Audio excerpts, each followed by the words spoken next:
Pra në takim për samitin e diasporës shqiptare I takova edhe Ilir Seferin, një afarist I njoftën dhe shumë I shkat në industrinë e gastronomisë në Gjermani, dhe njëkohësisht Arben Lumi, edhe një afarist pastor I suksesit, që të dy kanë bashkëpunuar për shoqatën Besa, apo?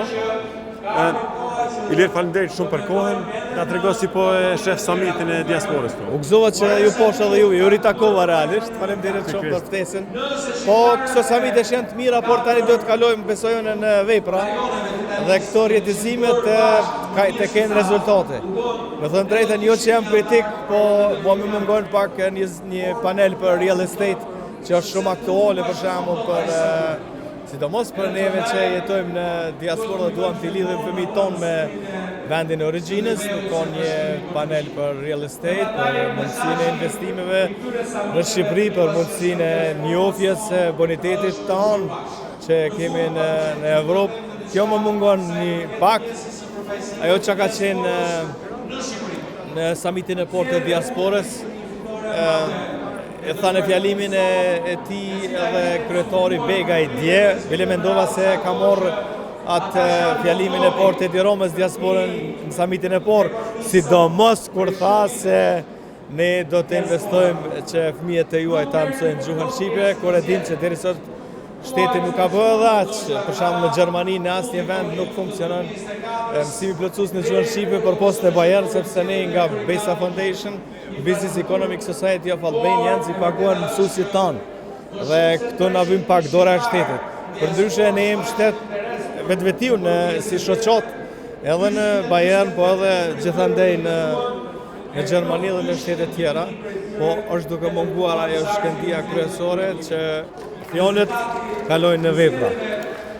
Në përdallim nga shqiptarët që jetojnë në Shqipëri edhe në Kosovë, ju që jetoni në Gjermani dhe në diasporë më duket ma shumë keni vepra se fjalë. Si ke mundësi ta ndryshojmë këtë mentalitet edhe në këto pjesë të vendeve tona? Unë besoj se këto na shtyn GDP-a, sepse GDP-a në Bayern është 60.000 euro për kokë banorin e vit, kurse në Shqipëri, diro me thanë 11, po është vetëm 7, synohet të bëhet 11, ndoshta edhe urojmë, ne angazhojmë edhe për atë punë, mirë po si duket dinamika e punës, sistemi I rregullt, na shtyn edhe neve që të jemi më të sistemuar edhe të kalojmë me një në vepra. Sepse vetëm veprat tregojnë rezultate. Bileteni në Skënderaj ose në Prekaz ku kam lindun, thonë katuni që duket kalloz nuk don. Shumë thoni e mirë. Arben, na trego pak a shumë për iniciativën tonë si afarist, mos pari, me çka mirë konkretisht? Unë jam berber në Gjermani që 27 vite, kam mësu atje, kam punu dhe kështu që kam lokalet e mia dhe kam 5 punëtor. Si antar I shoqatës Besa, çka keni bërë dhe si e keni bërë handover apo lirimin nga që keni kaluar tash në autoritetet e Kosovës apo jo? Me Ilirin bashkë me Besa Foundation e kemi punuar sistemin dual në Kosovë, kemi transformuar në qeverinë e Kosovës dhe kështu që tash funksionojnë 12 zanate, siç e them kështu. Dhe punuam ende për me bërë diçka, kështu që jemi në pritje për gjona të reja, për gjona të tjera.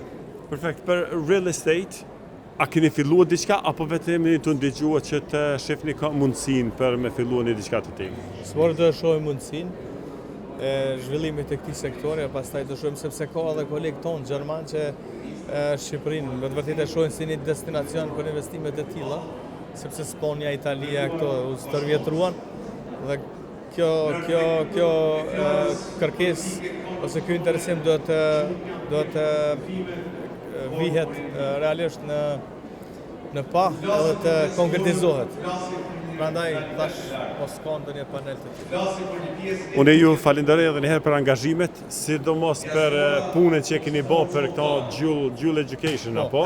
Sistemi dual të arsimit. Tani më ne kemi kryer punën tona sepse ne projekti I fundit që ka qenë ne I kemi trajnuar 40 TOT, train to trainer, të cilët ata pastaj I prodhojnë këta trajnerët nëpër kompani që në mënyrë ekvivalente punojnë me profesorët e shkollave të profesionale, kështu që kontratat për profesion nxënësi kemi bërë, tani kemi dikon rreth 3.000, afro 3.000 nxënës të cilët prej moshës 16 vjeçore edhe punojnë, edhe paguhen 4 profesionet e para i vetë që kanë diplomat tani më, sepse ne kemi filluar në vitin 2022, kështu që është shumë e kënaqshme puna që ne bashkërisht me institucionet e Republikës Kosovës e kemi ekzekutu, pa qenë në ndonjë vend ekzekutiv apo pa pas ndonjë kompetencë reale, mirë po vetëm duke bashkëpunuar me ta në mënyrë pro bono.